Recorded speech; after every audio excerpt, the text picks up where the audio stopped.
我花1.2亿买下一座废弃溶洞，所有人都骂我脑子有病。殊不知10天后，丧尸病毒席卷全球，这1000米深的地下溶洞就是全人类最后的避难所。我叫陆川，是个跑了8年山路的货运司机。上一世我买彩票中了10个亿，还没来得及好好享受，云城就爆发了丧尸病毒，那些怪物撞碎了我将近别墅的六层，意识消散的最后一刻，一道金光闪过，我竟重生回了丧尸爆发的10天前。上一世的惨痛记忆刻在骨子里，我清楚记得病毒从市中心生物实验室泄露，短短3天就感染了全球90%的人，普通住宅在丧尸潮面前不堪一击。重生后，我第一时间就锁定了这座城郊的废弃溶洞景区，它的核心藏在1000米深的天然山体溶洞内，仅留一个主入口，洞内恒温恒湿，自带常年流动的地下暗河，地面配套全封闭园区，高墙、酒店配套用房一应俱全，一手拿工到极致。我当场联系中介，全款拿下，当晚就带着爱犬雷霆搬进了景区，摸着溶洞入口10几厘米厚的防爆门，看着绵延数公里的地下空间，我忍不住笑出声。这1.2亿花得太值了。但我清楚，云城数百万丧尸即将来袭，我必须把这里打造成坚不可摧的地下堡垒。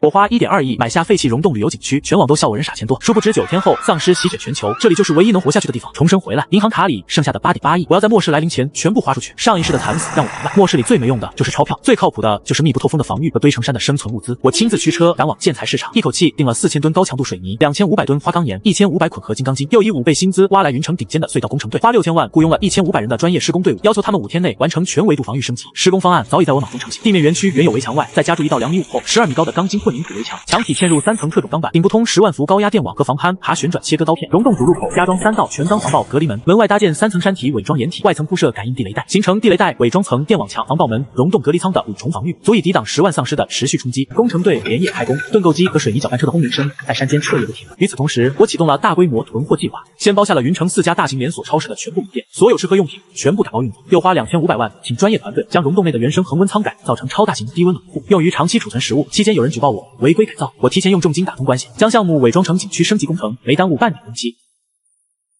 我花1.2亿买下废弃溶洞旅游景区，亲戚朋友都劝我收手，殊不知3天后丧尸狂潮来袭，这里就是唯一的安全屋。搬进堡垒的第6天，地面双重围墙浇筑完毕，溶洞入口的防爆隔离门全部安装到位，冷库改造工程也顺利竣工。看着一眼望不到头的地下溶洞空间，我悬着的心终于放下了大半。上百辆大型货车在景区门口排起了长队，大米、小麦、压缩饼干、冻肉、新鲜果蔬源源不断的运进来，堆满了3个巨型冷库和2层溶洞储物区。雷霆围着物资堆，兴奋的来回奔跑。有了这些储备，就算末世持续20年，我也绝不会挨饿。但生存远不只有吃喝。我花1800万买下了2家大型连锁药房和1家医疗器械公司，消炎药、急救设备、全套手术器械一应俱全，单独划分出一片溶洞区域作为无菌医疗舱。能源更是重中之重，我在山体顶部的隐蔽平台安装了600套太阳能发电板，又购置了200台大功率柴油发电机和1万桶柴油，更利用溶洞内的地下暗河搭建了5组小型水力发电机组，铺设3层独立供电线路，确保电力永远不会中断。我又对溶洞原有通风系统进行了全面升级，加装了20组高效病毒过滤装置和全频段隔音设备，既能隔绝外界病毒和有害气体，又能彻底锁住内部声音，避免吸引对声音极度敏感的丧尸。随后，我通过特殊渠道花4000万在黑市购入了足量的枪械、手雷、防弹衣，锁进了加固后的地下武器库。为了应对末世的枯燥，我不仅下载满了20个硬盘的电影游戏，买了一卡车的书籍，还联系了高端经纪公司，聘请了6位专业模特，负责我的衣食起居、打理堡垒里的日常琐事。等所有事情全部落定，我看了眼时间，距离末世降临仅剩最后24小时。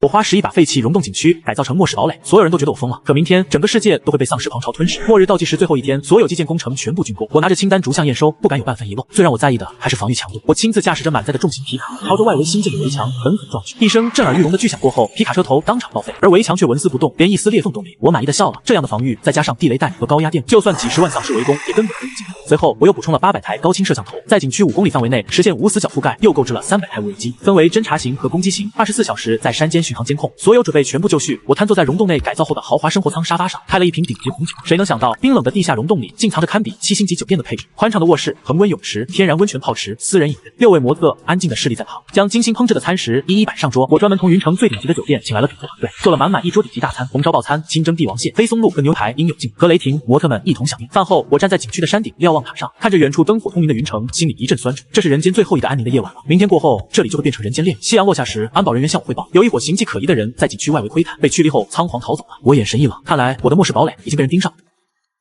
重生后，我斥资10亿把废弃溶洞景区改造成末世最强堡垒，囤的物资够用20年，只为在丧尸狂潮里活下来。这天，我躺在溶洞豪华套房的大床上想气，一声剧烈的爆炸声从远方传来，我猛地起身，冲上了景区50米高的山顶瞭望塔，东边浓烟滚滚，正是市中心生物实验室的方向。透过望远镜，我清晰地看到实验楼被炸得火光冲天，玻璃碎片和建筑残骸漫天飞溅，场面惨烈无比。上一世就是这场爆炸导致丧尸病毒全面泄露，短短3天就让全球沦陷。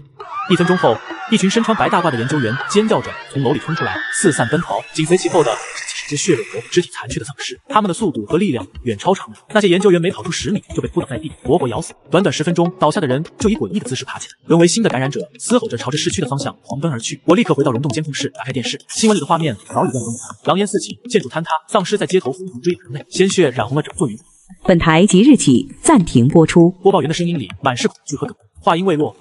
播报员的声音里不到半天，云城彻底沦陷。这一世的病毒比上一世来的更加猛烈。就在这时，监控室的红色预警灯疯狂闪，刺耳的警报声响彻整个地下堡。难道丧尸这么快就找到这里了？我的心瞬间提到了嗓子眼，握紧腰间的手枪，快步冲到监控大屏前。可屏幕上出现的画面让我瞳孔骤缩，浑身的血液都仿佛在这一刻瞬间凝固。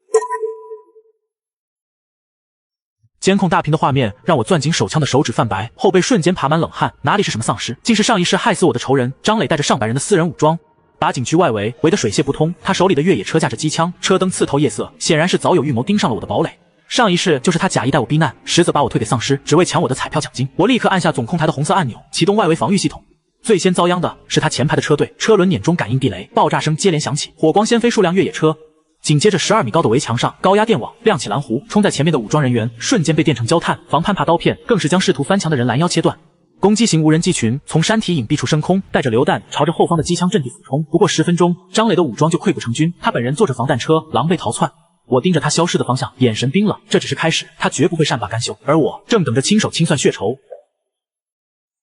张磊的残部刚逃远，监控画面里的云城方向就出现了诡异的变化，让我心头一沉。那些普通丧尸的速度陡然提升了数倍，皮肤开始浮现出青黑色的印痂，甚至有几只丧尸竟能徒手撕开路边的铁皮护栏。这是丧尸的初步进化，上一世的进化来得比这晚了整整1周。看来这次病毒泄露的烈度远超从前。我不敢怠慢，立刻召集堡垒内的所有人员，将武器库的防弹衣、突击步枪分发给可靠的人手，又让技术人员给所有攻击型无人机加装穿甲弹，把侦察无人机的监控范围扩大到10公里。雷霆此刻表现得异常焦躁，围着监控屏狂吠，鼻子不停嗅着空气，他的嗅觉似乎能捕捉到丧尸进化后的特殊气息。我又让人将溶洞入口的3道防爆门全部落锁，在伪装掩体后加装了重机枪阵地，同时启动水力发电机组满负荷运转，确保所有防御系统永不间断。我清楚，丧尸进化只是开端，更可怕的危机还在后面。清晨的监控里，一道狼狈的身影跌跌撞撞跑到景区围墙外，拼命拍打着墙体求救，身后跟着10几只进化后的丧尸，眼看就要将他吞噬。我定睛一看，竟是上一世拼尽全力救过我的林医生，他是云城最好的外科医生，当初若不是他，我根本撑不到彩票中奖。来不及多想，我操控2架攻击型无人机，升空精准射杀了追来的丧尸，随后打开围墙的侧门，将林医生拉了进来。他身后竟还跟着20多个幸存者，老弱妇孺占了大半，都是他从医院带出来的。我心软之下，将他们安置在溶洞的临时生活区，却在安置时发现一名年轻男子的袖口有张磊的私人徽章，这竟是张磊安插的眼线。我不动声色，假意安排他去物资仓帮忙，在他试图偷取仓库钥匙时，当场将其制服，直接扔到围墙外。为了丧尸，经此一事，我让雷霆对所有幸存者逐一嗅探，确认无异常后，才真正接纳他们。林医生则主动接管了医疗舱，成了堡垒的专属医生。处理完眼线的事，溶洞的通风系统突然发出刺耳的警报，中控屏显示外部空气的病毒浓度骤增，甚至有少量病毒突破了初级过滤装置。我立刻启动备用的高效病毒过滤系统，20组顶级过滤器同时运转，将溶洞内的空气彻底循环净化。又让人检查通风管道，竟发现管道外侧被人钻了几个小孔，显然是张磊的人趁夜偷偷破坏的。这招阴毒至极，若不是过滤系统灵敏，整个堡垒都会被病毒污染。我怒极反笑，当即决定主动出击，不再被动防守。我挑选了10名身强力壮的幸存者，配上突击步枪和防弹衣，又带上20架攻击型无人机，驾驶着3辆重型皮卡，朝着张磊逃窜的方向追去。沿途的丧尸被无人机和步枪清理得干干净净，雷霆冲在最前面，凭借着敏锐的嗅觉，一路追踪着张磊的车辙。行至一处废弃的加油站，监控无人机传回画面，张磊的残部竟躲在这里，还在试图联系其他势力，看来他想联手外人，再次围攻我的堡垒。废弃加油站内，张磊正对着对讲机嘶吼，身边只剩不到50人，重武器也丢得差不多了，显然是走投无路，才想联合其他势力。我让车队停在加油站1公里外，操控无人机先摧毁了他的通讯设备，切断他的外援之路。随后3辆重型皮卡呈3角阵型冲了过去，车上的重机枪对着加油站的门窗疯狂扫射，将张磊的人逼在里面不敢露头。我带着人从侧面包抄，雷霆率先冲进去，一口咬住一名试图偷袭的武装人员的喉咙，动作迅猛如豹。张磊见势不妙，竟挟持了一名自己的手下，当人质想从后门逃跑。我早有预判，提前在后门布置了无人机，见他出来，直接扣动无人机的榴弹扳机，榴弹擦着他的胳膊炸开，将他掀翻在地。我快步上前，一脚踩住他的胸口，掏出上一世他送给我的那把匕首，抵在他的脖颈。看着他满脸的恐惧，我想起上一世的惨死，毫不犹豫地划开了他的喉咙，血仇终于得报。清理完加油站的残部，我在他的背包里发现了一张地图，上面标记着云城周边的10几个幸存者据点，还有一个神秘的军方基地。断着张磊的地图，我发现最靠近我的堡垒的是一个藏在城郊仓库的幸存者据点，标记上写着人数200。有重武器，疑似有变异体，这让我心生警惕。上一世从未听说过这个据点，看来是这一世病毒提前进化，催生的新势力。我带着5人小队和10架无人机，驱车前往探查。仓库外静悄悄的，没有丝毫动静，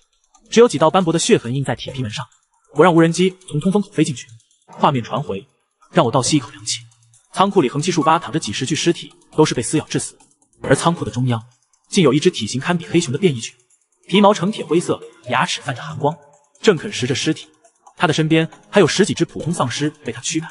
显然这只变异犬已经成了这里的霸主。更可怕的是，这只变异犬的眼睛竟能看到无人机，猛地朝着通风口扑来。我立刻下令撤退。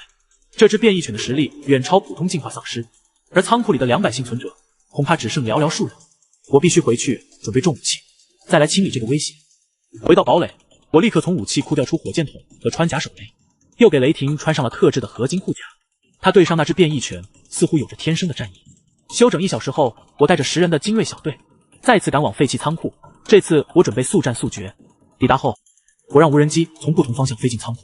吸引变异犬的注意力。随后，我扛着火箭筒瞄准仓库中央的变异犬，扣动了扳机。火箭弹精准命中，爆炸声震的仓库铁皮嗡嗡作响，浓烟弥漫。我以为变异犬已被击杀，带着人冲了进去，却见一道铁灰色的身影从浓烟中猛扑出来。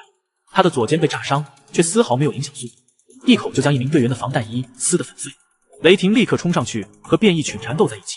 一人一犬打得难解难分。我趁机掏出穿甲手雷，拉开保险，狠狠砸向变异犬的脑袋。手雷在他耳边炸开，终于将他的头骨炸碎。清理仓库时，我们在角落发现了8名幸存的年轻人，都是退伍军人，他们愿意归顺我，为堡垒效力，这让我的堡垒战力大增。8名退伍军人的加入，让堡垒的防御体系更加完善。他们各司其职，有人负责重武器阵地，有人负责无人机操控，还有人负责训练幸存的青壮年。就在我以为能稍作喘息时，地下暗河的监测设备突然发出警报，显示暗河的水流速度骤增，水质也出现了异常的浑浊，甚至检测出了少量病毒残留。地下暗河是堡垒的主要水源，一旦被污染，后果不堪设想。我立刻带着林医生和2名水利工程师，乘坐橡皮艇顺着暗河探查。暗河的通道比我想象的更宽阔，行至3公里处，前方的水面出现了大量的漂浮，竟是数十具丧尸的尸体，他们应该是从上游的下水道冲进来的。尸体腐烂导致水质污染，更可怕的是，暗河的深处传来了奇怪的嘶吼声。借着探照灯的光线，我看到水底竟有几只体型巨大的变异鱼，牙齿锋利，正撕咬着丧尸的尸体。它们的鳞片能抵御探照灯的强光，显然已经适应了暗河的黑暗环境。我立刻让工程师启动暗河的过滤净化系统，又让队员在暗河入口加装防护，防止变异鱼和丧尸尸体进入堡垒。暗河的防护网刚加装完毕，监控屏就显示云城方向来了一支上百人的车队，打着军方的旗号朝着堡垒驶来。我心里犯嘀咕，上一世的军方残部早就撤离了云城，这支军方队伍来得太过蹊跷。我立刻启动外围的隐蔽监控，看清了车队的真面目。他们穿着破旧的军装，手里的武器却是杂牌的，甚至有几辆车还是张磊的私人越野车。这根本不是正规军方，而是一群打着军方旗号的土匪。他们一路烧杀抢掠，吞并了沿途的小型幸存者据点，现在盯上了我的堡垒。我让退伍军人小队操控重机枪阵地，无人机群全部升空，又将围墙的高压电网调到最大功率。这支假军方车队抵达围墙外，竟要求我打开大门，让他们接管堡垒。还扬言若不服从，就用炸药炸平围墙。我懒得跟他们废话，直接下令攻击。重机枪的火舌扫向车队，无人机投下的榴弹将他们的炸药包炸得粉碎。他们的反抗不堪一击，不到半小时就被全歼。我在他们的首领身上发现了一枚令牌，上面的纹路和张磊地图上的军方基地标记一模一样。看着假军方首领身上的令牌，我意识到那张地图上的神秘军方基地恐怕并非正规军方，而是一个打着军方旗号的大型势力。他们的实力远非张磊和假军方可比。我不敢掉以轻心，开始对堡垒进行2次升级，将地面园区的围墙再加筑1米厚的合金钢板，在溶洞内挖掘新的储物区和防御工事，又将武器库的枪械进行全面检修，补充弹药。同时，我让侦察无人机扩大到20公里的监控范围，密切关注军方基地的动向。就在这时，堡垒内的冷库突然出现故障，温度开始缓慢上升，若不及时修复，囤放的新鲜果蔬和冻肉都会腐烂。冷库是堡垒的物资核心，我立刻带着工程师赶往抢修，却发现冷库的制冷系统是被人故意破坏的，线路被剪断，压缩机也被砸坏。我瞬间警觉，堡垒里竟还有内鬼。我让雷霆对所有接触过冷库的人员进行嗅探，最终锁定了一名刚来的幸存者。他竟是那座神秘军方基地安插的眼线，目的是破坏我的物资储备，为后续的围攻做准备。我当场将他处决，同时加强了堡垒的内部安保，杜绝了内鬼再次出现的可能。解决了内鬼，冷库也修复完毕。我却收到了侦察无人机传回的紧急画面，那座神秘军方基地竟派出了一支500人的队伍，带着迫击炮、火箭炮等重型武器，朝着我的堡垒驶来。队伍的前方还有10几只被铁链拴着的变异体，有变异犬、变异丧尸，甚至还有一只体型高达3米的变异巨人。他的皮肤坚如磐石，能徒手掀翻汽车，显然是军方基地的攻城利器。上一世从未见过如此强大的变异体，看来这座军方基地一直在捕捉并培养变异体，用作武器。我立刻启动堡垒的最高防御等级，将3道防爆门全部落锁，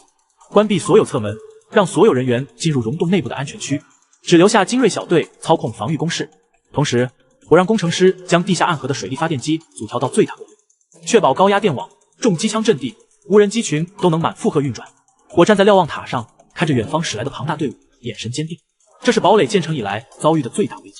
而我绝不会让任何人攻破我的生存之地。军方基地的队伍抵达围墙外，二话不说就发起了进攻。迫击炮和火箭炮朝着围墙狂轰滥炸，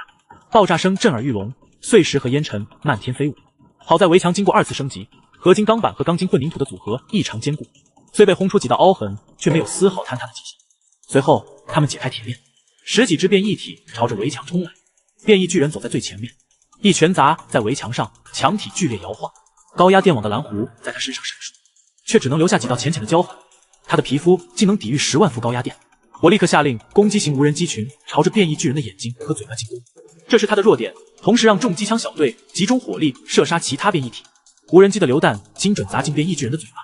他发出一声震耳欲聋的嘶吼，疯狂地拍打着无人机，数架无人机被他拍碎。就在这时，雷霆带着几只经过训练的猎犬冲了出去，他们对着变异体的伤口疯狂撕咬，分散了变异体的注意力。我趁机扛着火箭筒，瞄准变异巨人的太阳穴，扣动了扳机，火箭弹精准命中，终于将这只可怕的变异体击杀。变异巨人一死，军方基地的队伍士气大跌，剩下的变异体也被无人机和重机枪清理干净。我立刻下令乘胜追击，驾驶着10辆重型皮卡，带着50人的精锐小队和上百架无人机，朝着军方基地的队伍冲去。对方的迫击炮和火箭炮还在发射，却被我的无人机精准摧毁。皮卡车上的重机枪对着他们的队伍疯狂扫射，他们溃不成军，四散奔逃。我带着人一路追杀，竟直接追到了他们的神秘军方基地。那是一个藏在深山里的废弃顶山基地，四周建有高大的围墙，门口还有重机枪阵地，里面的建筑鳞次栉比，显然是一个经营已久的大型据点。我让无人机先对基地进行全面侦查，画面传回让我大为震惊，基地里竟关押着上百只变异体，还有一个专门的实验室，里面的研究人员正在对病毒进行研究，试图人工培育出更强大的变异体。他们的目的恐怕是想控制整个云城的幸存者，成为末世的霸主。我立刻下令包围导弹基地，准备将这个邪恶的据点彻底摧毁。包围导弹基地后，我发现基地的防御异常坚固，围墙高达15米，顶部装有高压电网，门口还有2道防爆门，内部更是有大量的重武器阵地，硬闯恐怕会造成不小的损失。我决定智取，让几名退伍军人伪装成被击溃的残部，假装归顺基地，混进去打探情况。他们顺利进入基地后，传回了重要情报。基地的核心在地下实验室，那里不仅有病毒研究设备，还有基地的总控室，控制着所有的防御系统。而基地的首领竟是云城大学生物实验室的教授，也是这次丧尸病毒泄露的罪魁祸首之一，姓陈。我瞬间明白，这场丧尸危机根本不是意外，而是陈教授等人的人为实验事故。他们不仅不反思，还想借着病毒培育变异体，掌控末世。我让混进去的队员在基地的弹药库和油库安装炸弹，又让他们伺机控制总控室。深夜，基地内突然传来爆炸声，弹药库和油库被引爆，火光冲天，防御系统也被队员关闭。我立刻带着队伍冲进去，无人机和重机枪一路横扫，基地的人员溃不成军。陈教授则带着几名核心研究人员躲进了地下实验室，试图负隅顽抗。冲进导弹基地后，我带着小队直奔地下实验室，沿途的守卫被清理得干干净净，实验室的大门被反锁，还加装了钢板。我让队员用炸药炸开大门，冲进去后，发现实验室里一片狼藉，大量的病毒样本和研究资料散落在地上。陈教授正带着几名研究人员试图启动实验室的自毁程序，想和我们同归于尽。我立刻开枪击中了他的手腕，自毁程序的启动按钮掉在地上，几名研究人员也被队员制服。陈教授见大势已去，疯狂地嘶吼着，说他的研究很快就能成功，能培育出可控的变异体，成为末世的主宰。我懒得听他废话，直接下令将他和几名核心研究人员处决。他们的研究只会给末世带来更多的灾难。清理完地下实验室后，我让人将基地里的病毒样本和研究资料全部销毁，又将基地里关押的上百只变异体全部击杀，避免他们再次为祸。在基地的物资仓里，我们发现了大量的武器、弹药和医疗物资，还有几十吨的粮食，这让我的堡垒物资储备更加充足。同时，我们还在基地里发现了50名被关押的幸存者，都是被陈教授抓来做实验的。我将他们全部带回了我的堡垒，让他们加入了我们的队伍，带着导弹基地的物资和幸存者回到堡垒。整个堡垒的规模再次扩大，人数已经达到了200多人。我将所有人进行了明确的分工，退伍军人组成战斗队，负责堡垒的防御和外部探索；林医生带领医护人员组成医疗队，负责救治伤员和防御；工程师组成技术队，负责堡垒的设备检修和升级；还有专人负责物资管理、食品制作和日常保洁。整个堡垒运转得井井有条。就在这时，侦察无人机传回了一个惊人的消息：云城的丧尸出现了第2次进化，这次的进化更加可怕。一部分丧尸长出了翅膀，能低空飞行，被称为飞浆；还有一部分丧尸的身体能分泌出腐蚀性极强的液体，被称为腐浆。他们的实力远超第1次进化的丧尸，普通的枪械已经很难对他们造成致命伤害。上一世的第2次进化来得比这晚了1个月，看来病毒的进化速度正在不断加快。我立刻让技术队对所有枪械进行改装，加装消音和穿甲装置，又让战斗队进行针对性的训练，模拟对抗飞浆和腐浆。同时在堡垒的围墙上加装了防空机墙，专门对付飞浆。飞浆和腐浆的出现，让云城的生存环境变得更加恶劣。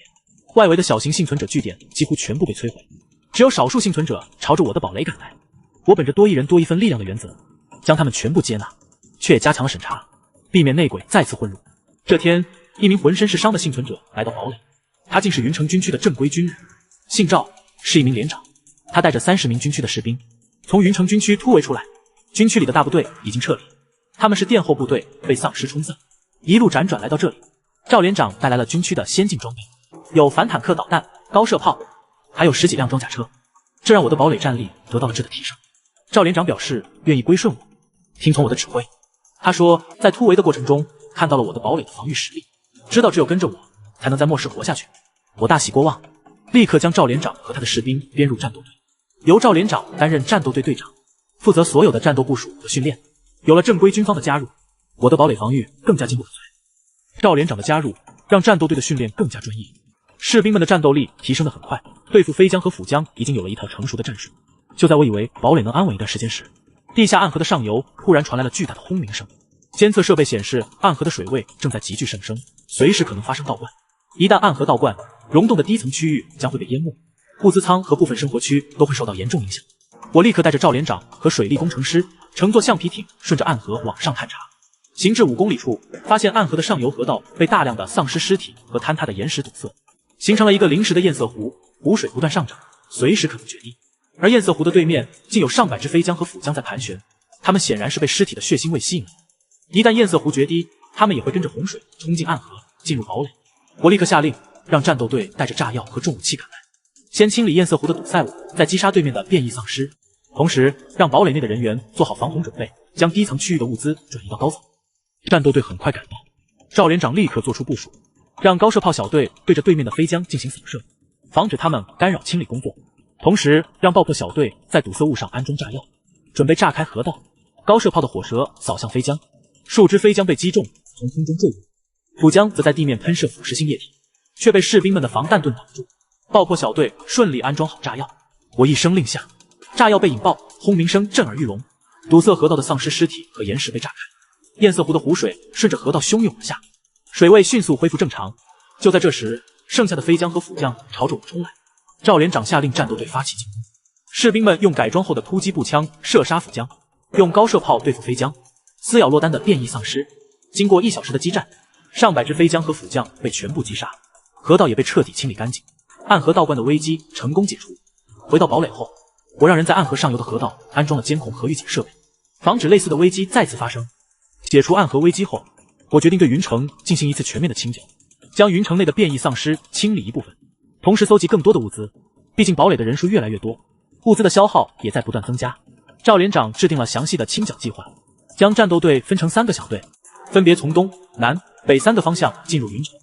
无人机群全程空中支援，装甲车在地面开路，形成立体的清剿阵型。我亲自带领第一小队从东门进入云城，沿途的普通丧尸被装甲车的重机枪一扫而空，遇到飞江和辅江，就用反坦克导弹和高射炮精准击杀。行至云城市中心，我们发现了一座大型的商场，里面囤积着大量的食品、日用品和服装，这正是我们需要的物资。但商场里也藏着大量的变异丧尸，还有一只体型比之前的变异巨人还要大的变异体，它有着章鱼般的触手，能从身体里射出骨刺。它正盘踞在商场的顶层，是这里的霸主。我立刻下令，让无人机群对触须巨人进行空中打击，装甲车则在地面提供火力支援，准备将这只变异体击杀，夺取商场的物资。触须巨人察觉到攻击，猛地挥舞着数条粗壮的触手，将空中的数架无人机拍碎，骨刺从他的身体里射出，精准命中了一辆装甲车。装甲车的钢板被骨刺击穿，好在车内的士兵及时撤离，没有伤亡。赵连长立刻调整战术，让反坦克导弹小队绕到商场的后侧，瞄准触须巨人的后背，那里是他的弱点，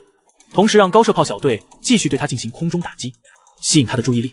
触须巨人被高射炮的火力激怒，疯狂地朝着空中挥舞触手，后背完全暴露出来。反坦克导弹小队抓住机会，连续发射3枚导弹，全部命中触须巨人的后背。爆炸声过后，他的后背被炸出一个巨大的血洞，墨绿色的血液喷涌而出，他发出一声凄厉的嘶吼，试图挣扎着站起来。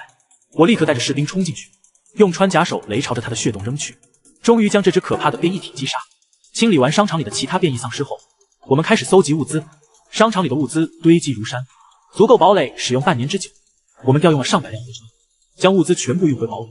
同时还在商场的地下车库发现了几十辆崭新的汽车和10几辆越野车，这让我们的交通工具更加充足。从云城市中心的商场运回大量物资后，堡垒的物资储备再次得到充实。我开始着手打造属于自己的车队，将几十辆越野车和汽车进行改装，加装钢板、重机枪和防弹玻璃，成为专门的战斗车辆。同时，我还在堡垒的地面园区修建了一个大型的车库和维修厂，让工程师负责车辆的日常检修和改装。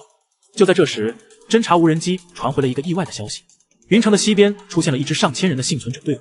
他们正朝着云城的方向赶来。队伍里有老弱妇孺，还有不少青壮年，看起来像是从其他城市逃难过来的。他们的身后跟着一大群丧尸，足足有上万只，还有几十只飞江和辅江，形成了一支庞大的丧尸潮。这支幸存者队伍的人数太多，若是见死不救，而丧尸潮吸收了这些人，实力会变得更加强大，对我的堡垒也会造成更大的威胁。我立刻召集赵连长和所有战斗队的骨干，召开紧急会议，决定出手营救这支幸存者队伍，同时借助这个机会清理掉这上万只丧尸，削弱云城丧尸的实力。决定营救幸存者队伍后，赵连长立刻做出部署，将战斗队分成4个小队。第一小队驾驶改装后的战斗车辆，前去接应幸存者队伍，为他们开辟一条逃生通道。第二小队操控高射炮和反坦克导弹，对付丧尸巢里的飞江和辅江。第三小队操控无人机群，对丧尸巢进行空中打击，分散丧尸的注意力。第四小队则在堡垒外围的有利位置布置重机枪阵地，准备接应幸存者队伍和第一小队。我亲自带领第一小队，驾驶着10几辆改装越野车，朝着幸存者队伍的方向冲去。沿途的丧尸被我们的重机枪一扫而空，很快就追上了幸存者队伍。他们看到我们，眼中露出了希望的光芒。我让越野车在幸存者队伍的外侧形成保护圈，朝着堡垒的方向撤退。丧尸巢在身后紧追不舍，上万只丧尸的嘶吼声震耳欲聋，场面极为恐怖。飞江在队伍的上空盘旋，不断发起进攻，被第二小队的高射炮精准击杀。辅江则在地面喷射腐蚀性液体，被我们的越野车避开。经过2个小时的艰难撤退，我们终于将幸存者队伍带到了堡垒的外围。第三小队的无人机群和第四小队的重机枪阵地立刻发起进攻，对着丧尸巢疯狂扫射，丧尸成片的倒下。丧尸巢的攻势异常猛烈，上万只丧尸如同潮水般朝着围墙冲来。虽然被重机枪和无人机击杀了大量丧尸，但剩下的丧尸依旧踩着同伴的尸体，不断向前推进。围墙下的尸体堆积如山。飞江和辅江则在丧尸巢的后方，不断发起进攻。飞江对着围墙的高压电网俯冲，辅江则朝着围墙喷射腐蚀性液体。高压电网的部分线路被腐蚀，出现了故障。赵连长立刻下令，让维修小队冒着炮火抢修高压电网，同时让反坦克导弹小队集中火力击杀辅江，因为他们的腐蚀性液体是最大的威胁。我则带着雷霆和几名精锐士兵，撕开一道口子，朝着丧尸巢的后方冲去，目标是击杀丧尸巢的首领，一只体型巨大的狮王。他隐藏在丧尸巢的后方，操控着整个丧尸巢的行动。上一世我见过这只狮王，他的实力极为强大，是云城丧尸的霸主。找到狮王后，我立刻让装甲车的重机枪对着他疯狂扫射，他的皮肤坚如磐石，普通的子弹根本无法穿透。我立刻扛着反坦克导弹，瞄准他的脑袋，扣动了扳机。反坦克导弹精准命中狮王的脑袋，墨绿色的血液喷涌而出。他发出一声凄厉的嘶吼，身体剧烈摇晃，却没有立刻倒下。这只狮王的实力远超我的想象，看来他已经完成了第3次进化，拥有了极强的自愈能力。我立刻让装甲车后退，同时让无人机群朝着他的血洞投下穿甲手雷。手雷在他的脑袋里炸开，他终于轰然倒地。狮王一死，丧尸巢立刻陷入了混乱。赵连长立刻下令发起总攻，战斗队的所有火力全开，对着混乱的丧尸巢疯狂扫射。无人机群则在空中追杀落单的飞将和辅将，雷霆则带着猎犬冲在最前面，撕咬逃跑的丧尸。围墙下的尸体堆积如山，我让人用火焰喷射器将尸体全部焚烧，防止病毒扩散。这次营救行动，我们成功救下了上千名幸存者，他们中有不少专业人才，有工程师、教师、厨师，还有不少身强力壮的青壮年。这让我的堡垒规模再次扩大，人数达到了1000多人，成为了云城周边最大的幸存者据点。救下上千名幸存者后，堡垒的空间开始变得紧张，原本的生活区和储物区已经无法满足需求。我决定对溶洞进行大规模的挖掘和扩建，利用导弹基地缴获的工程设备，让工程师带领着青壮年幸存者，在溶洞的深处挖掘新的生活区、储物区、医疗区和训练区，同时还挖掘了一个大型的地下停车场，用于停放车辆和战斗装备。扩建工程开始后，挖掘队在溶洞的深处发现了一个神秘的地下空间，这个空间被厚厚的岩石封堵，打开后，里面竟是一个天然的地下宫殿，面积足足有上万平方米。宫殿内有大量的石桌、石椅，还有一个天然的温泉池，水温常年保持在40度左右，水质极佳，含有多种矿物质，对身体有益。更让人惊喜的是，地下宫殿的角落还有一个天然的储物洞，里面竟藏着大量的古代兵器和金银珠宝。虽然这些金银珠宝在末世一文不值，但古代兵器的材质极为坚硬，经过改装后能成为不错的冷兵器。我立刻将地下宫殿打造成新的高级生活区，让老弱妇孺和医护人员搬到这里，同时将温泉池进行改造，成为堡垒的休闲区，让大家在末世的高压生活中能有一个放松的地方。地下宫殿的发现让堡垒的居住条件得到了极大的改善，扩建工程也在有条不紊地进行着。就在这时，林医生来到中控室，神色凝重地告诉我，堡垒里出现了几名奇怪的病人，他们出现了发烧、呕吐、浑身无力的症状。经过检查，发现他们的体内有病毒抗体，但抗体正在不断减弱，似乎有新的病毒变异体出现了。这个消息让我心头一沉，立刻让林医生将这几名病人隔离治疗，同时对堡垒内的所有人员进行全面检查，防止病毒扩散。技术队则立刻对外部的空气和水源进行检测，发现空气中出现了一种新的病毒变异体，这种变异体能绕过现有的过滤系统，少量进入堡垒，虽然毒性不强，但会让人体的病毒抗体减弱，若不及时研发出对应的疫苗，堡垒里的所有人都会面临危险。我立刻让林医生带领医疗队，结合之前从导弹基地缴获的病毒研究资料，开始研发新的疫苗，同时让技术队对通风系统进行第3次升级，加装更高级的病毒过滤装置，防止新的病毒变异体进入堡垒。医疗队的疫苗研发工作紧锣密鼓地进行着，林医生带领着医护人员日夜奋战，不断对病毒样本进行分析和研究，终于在3天后研发出了针对新病毒变异体的疫苗。第一批疫苗很快就生产出来，先给堡垒里的老弱妇孺和医护人员接种，随后给所有人员进行接种，成功遏制了病毒的扩散。就在疫苗研发成功的同时，扩建工程也顺利竣工，新的生活区、储物区、医疗区和训练区投入使用，堡垒的规模再次扩大，能容纳2000人以上的幸存者。同时还修建了一个大型的农场，利用溶洞内的恒温恒湿环境，种植蔬菜和粮食，实现了部分食物的自给自足，不再完全依赖囤积的物资。农场里还饲养了鸡鸭鱼等家禽和水产，由专门的人员负责打理，这让堡垒的食物种类更加丰富，大家的伙食也得到了极大的改善。同时，我还在堡垒内建立了学校，让教师幸存者负责教导孩子们读书写字，在末世中保留一丝文明的火种。堡垒实现了部分食物自给自足，还建立了学校，整个堡垒的运转越来越有序，俨然成了末世中的一座世外桃源。就在这时，侦察无人机传回了一个重要的消息，在云城的北边发现了一个大型的军方幸存者基地，里面有上千名正规军人，还有先进的武器装备和战机，他们是从省城军区撤离过来的，正在云城周边寻找幸存者，建立新的人类聚居地。这个消息让我既兴奋又警惕，若是能和他们合作，人类对抗丧尸的力量会大大增强。警惕的是，军方基地的实力强大，他们是否会容下我的堡垒，是否会试图接管我的地盘。我和赵连长商量后，决定派赵连长作为代表，带着礼物前往军方幸存者基地进行接触，表达合作的意愿，同时打探他们的态度。赵连长带着几名士兵，驾驶着装甲车，朝着军方基地的方向驶去。我则在堡垒里等待消息，同时做好万全的准备。若是军方基地有恶意，我也能随时应对。赵连长出发后，我一直守在监控屏前，密切关注着他的动向，无人机全程跟随，传回他的实时画面。赵连长顺利抵达军方幸存者基地，基地的士兵对他们进行了严格的检查，随后将他们带到了基地的指挥中心，见到了基地的最高指挥官李旅长。李旅长是一名50多岁的老兵，神色威严。听了赵连长的介绍后，对我的堡垒产生了浓厚的兴趣。他表示，现在人类正处于末世的危难之中，所有的幸存者都应该团结起来，共同对抗丧尸。他愿意和我的堡垒进行合作，结成同盟，资源共享，共同发展。赵连长还带回了李旅长的亲笔信，信中表达了合作的诚意，还邀请我前往军方基地进行会面，商讨具体的合作细节。我看完信后，心中的石头终于稳定，立刻决定前往军方基地进行会面。赵连长则表示愿意陪我一同前往，保护我的安全。我挑选了20名精锐士兵，驾驶着5辆改装越野车，带着大量的物资作为礼物，朝着军方基地的方向驶去，准备开启人类幸存者合作的新篇章。带着精锐士兵和物资抵达军方基地，李旅长亲自出来迎接。基地的规模远超我的想象，里面有跑道、战机、坦克，还有完善的防御体系和生活设施。上千名正规军人训练有素，战斗力极强。李旅长带着我参观了基地，向我介绍了他们的情况。他们从省城军区撤离时，带来了大量的先进武器装备和研究人员，正在研发对抗丧尸的新型武器和疫苗，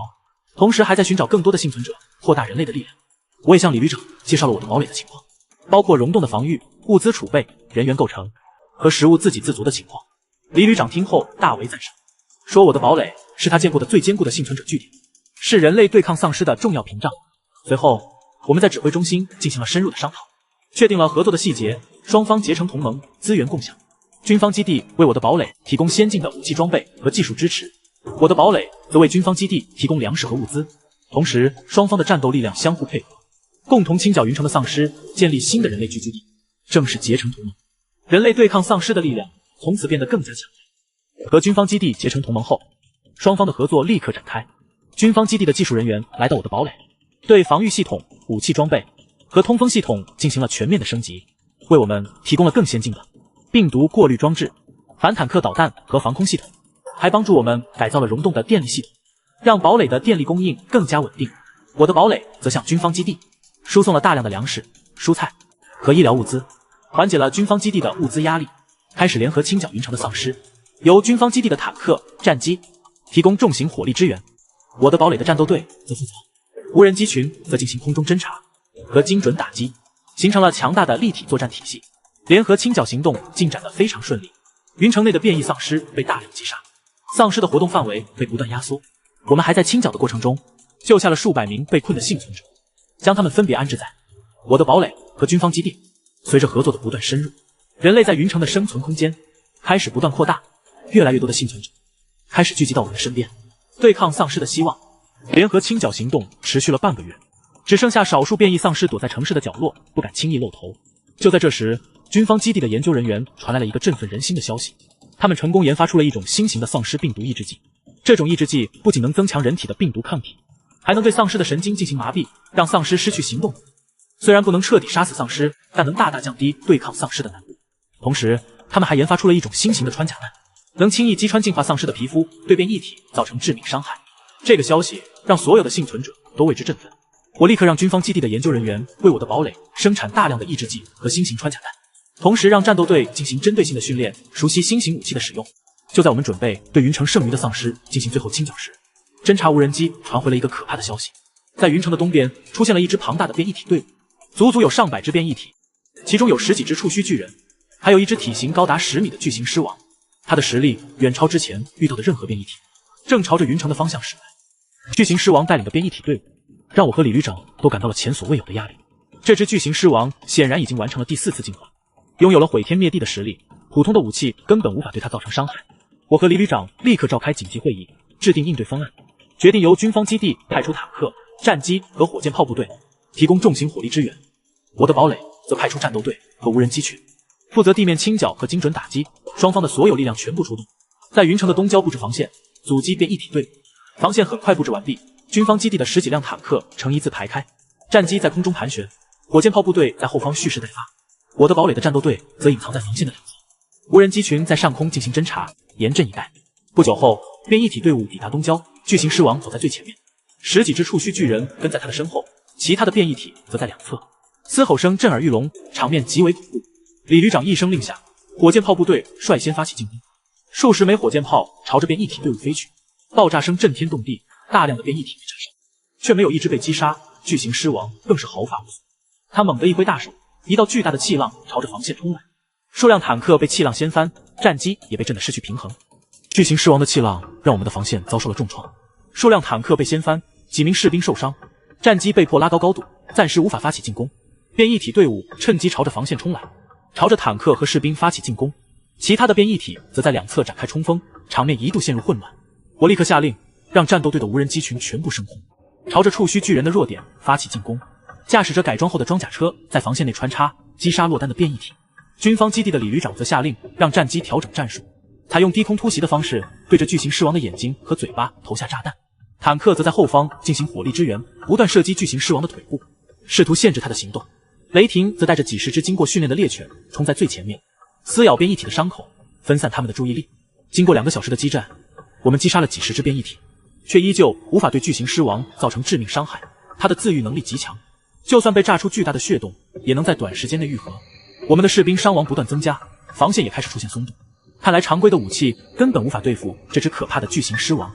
巨型狮王的无解防御让我们陷入了困境，士兵伤亡不断增加，防线岌岌可危。再这样下去，我们的队伍会被彻底击溃，云城也会被变异体占领。就在我一筹莫展时，军方基地的一名研究人员匆匆赶来，递给我一个黑色的箱子，说这是他们最新研发的秘密武器——微型核弹，威力不大，却能产生极高的温度，彻底摧毁变异体的细胞，让他们无法自愈。这是他们最后的盾牌，原本是准备对付大规模丧尸潮的，现在只能用来对付巨型狮王了。这个消息让我看到了希望。微型核弹的体积很小，可以通过无人机投送精准命中巨型狮王。我立刻让技术人员将微型核弹安装在最先进的攻击型无人机上，同时让所有的火力全开，对着巨型狮王发起猛烈的进攻，吸引他的注意力。李旅长则下令让所有的士兵和装备向后撤，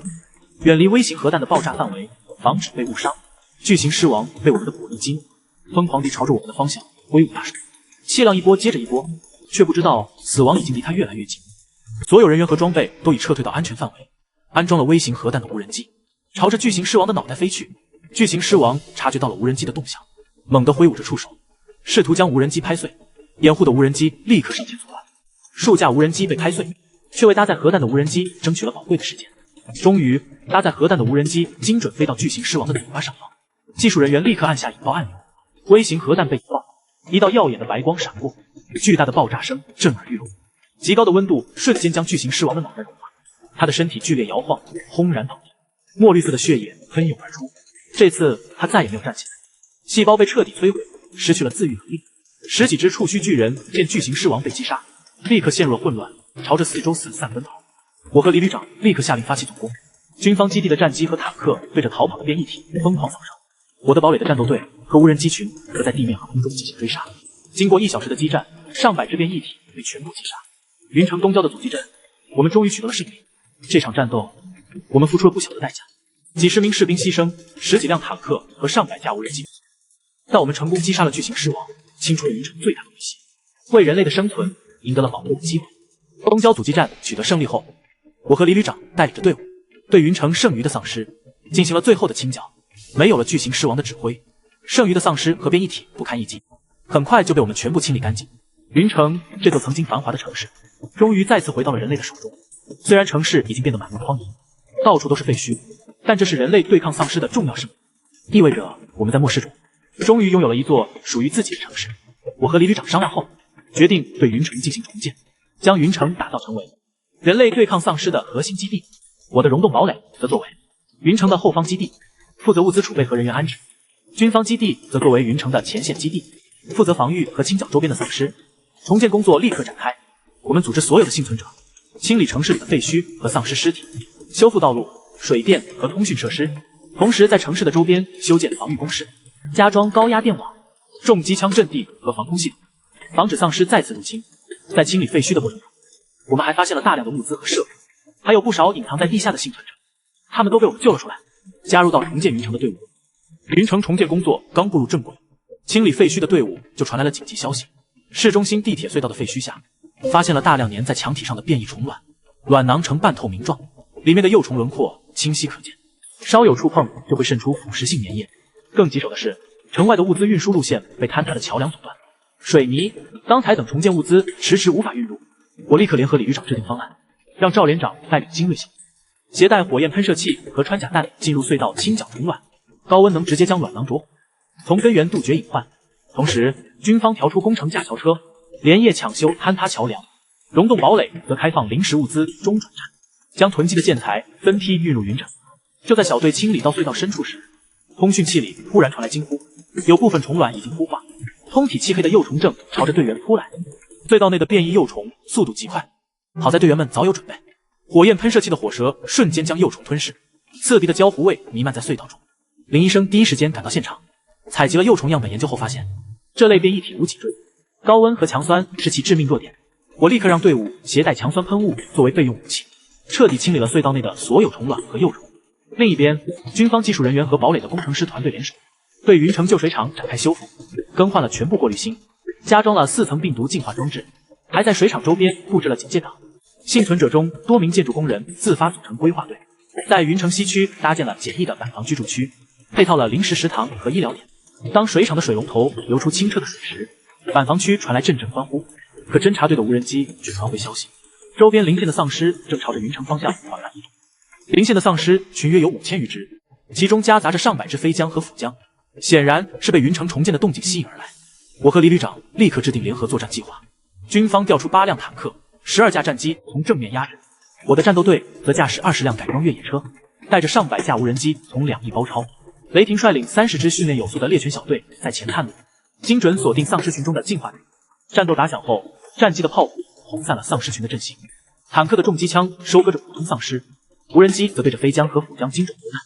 就在清剿过半时，猎犬小队突然朝着邻县老城区跑。我们发现有数十名幸存者被困在一栋写字楼里，被丧尸围得水泄不通。我立刻抽调小队突破防线，用装甲车将幸存者接出，同时在老城区的仓库发现了大量的钢材、机床等工业物资，这为云城的重建添上了关键的一步。从邻县运回的工业物资到位后，我们立刻着手修复云城的2座核心工厂，一座食品加工厂，一座武器修理厂。军方的机械师和堡垒的工程师分工协作，仅用3天就让工厂恢复了基础生产。食品加工厂能制作压缩饼干、罐头，武器修理厂则可以检修枪械、改装弹药。溶洞堡垒的地下农场也进行了扩建，利用暗河的水资源搭建了水培种植区，培育出待储存的白菜、土豆等蔬菜，还扩大了家禽养殖规模，让云城和堡垒的幸存者都能吃上新鲜的肉蛋蔬菜。为了维护云城的秩序，我们组建了治安队，由退伍军人和军方士兵组成，分片区巡逻，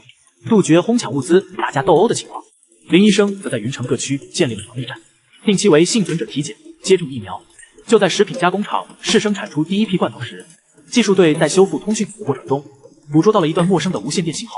信号来源指向云城南面。技术队对陌生无线电信号进行定位，发现其来自云城南郊的一个废弃通讯站，那里藏着一个约50人的小型幸存者据点。我派赵连长带领10名队员前去接触，却收到了据点的求救信号，他们正被一群钻地变异鼹鼠围攻。这种变异体体长近2米，爪子能轻易刨开水泥地面，把据点的围墙挖得千疮百孔，还不断从地下突袭。多名幸存者已经受伤，我立刻带领20架攻击型无人机和火箭筒小队赶往支援。根据变异鼹鼠钻地的特性，让队员布置了震动炸弹。炸弹引爆后产生的高频震动，将地下的鼹鼠逼出地面。无人机随即投下榴弹，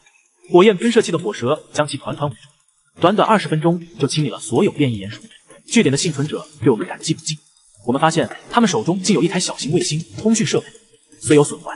但经技术人员修复后，能联系到更远的人类基地。卫星通讯设备修复的当天，我们就和省城周边的人类大型基地取得了联系。对方是由军区主力组建的基地，拥有上万名幸存者，还有先进的科研实验室和重型武器。他们传来了重要消息，各地的丧尸还在不断进化，部分城市出现了能操控普通丧尸的变异指挥体。更有甚者，一些人类势力为了争夺物资，互相攻击、吞并，让末世的生存环境愈发恶劣。我和李旅长立刻召开紧急会议，决定加强云城的防御体系。在云城东西南北4个方向各建立一个大型警戒哨，加装远程热成像监控，警戒范围扩大到50公里。同时，我们整合了云城、溶洞堡垒和南郊据点的所有业务，分设生产、战斗、医疗、后勤4个核心部门，各司其职。溶洞堡垒则作为战略物资仓库，囤积了足够万人使用半年的物资和弹药。就在防御体系搭建完毕时，远程监控显示，有一支约200人的不明人类队伍正朝着云城缓慢靠近。不明人类队伍抵达云城城门时，我们才发现其领头人是一名身着迷彩服的女军官，她是林氏军区的副营长，带着180名士兵和30余名平民从沦陷的林氏突围而来。女军官带来了一个关键消息：林氏出现了新型变异体幻浆。这类变异体无实体攻击能力，却能释放精神干扰波，让人类产生恐怖的幻觉，自相残杀。他的队伍就是因为遭遇幻浆，损失了大半人手。万幸的是，女军官的队伍携带了军方研发的简易精神干扰屏蔽器，能有效抵御幻浆的攻击，这为我们对抗新型变异体提供了重要的参考。我和李旅长当即决定接纳这支队伍，将他们安置在云城北区的板房区，还让军方的科研人员和女军官的团队联手，对屏蔽器进行改良升级。站在云城的楼顶，我看着下方忙碌的人群，重建的街道上已经有了零星的烟雾气，溶洞堡垒的灯光在远处的山间闪烁。我知道末世的战斗从未停止，幻浆的威胁、各地的变异体、贪婪的人类势力，都还在虎视眈眈。但只要人类团结一心，这座浴火重生的城市，这座1000米地下的堡垒，终将成为人类重启文明的基石，在末世的黑暗中点亮不灭的希望。